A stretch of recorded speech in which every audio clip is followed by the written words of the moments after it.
Reading your Bible. If you can sing, sing still. If you play music, play still. Whatever ministry you have, continue to do it, because one fine day the harvester is gonna show up in your life, and every weed that's giving you trouble must go. I really didn't choose to become a pastor. I think it chose me. The toughest decision I had to make was to actually give up my career to become a pastor. My number one plan for life was to become a pilot or an architect. But then I gave my life to the Lord and my life took a turn. And, different persons in my church confirmed the calling of God upon my life, as well as myself through prayer and fasting. I sensed that call, so I responded to the call.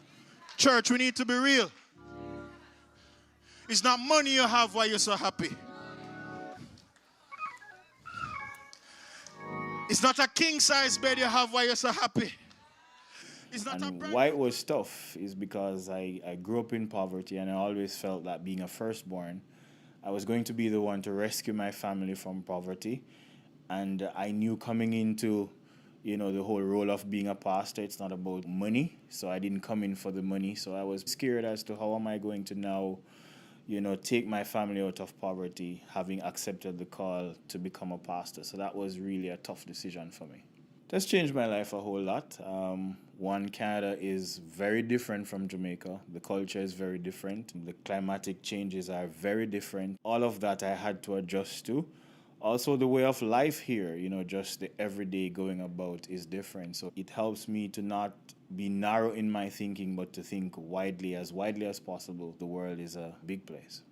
I think to be a pastor, first it takes the call on one's life. And after being called, I think you should go and get proper training, because you're dealing with something that a lot of people are skeptical about.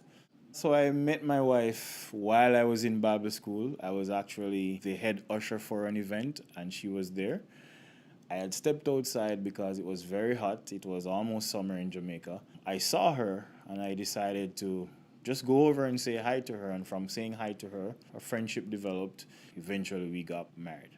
The biggest lesson I've learned as a pastor is to value everyone. Every human being has value, and no man is more valuable than the other. So I have to treat everyone with love and respect, no matter who they are or where they're from, no matter the color of their skin.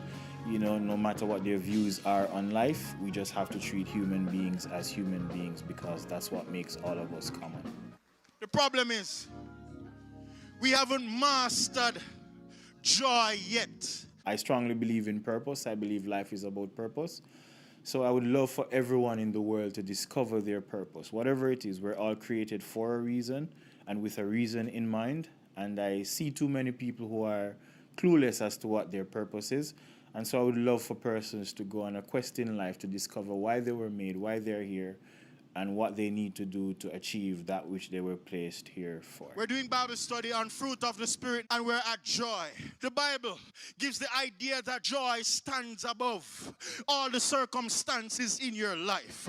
So guess what? It's not that you couldn't respond with a frown or with tears, but because the joy of the Lord is your strength. Oh God Almighty.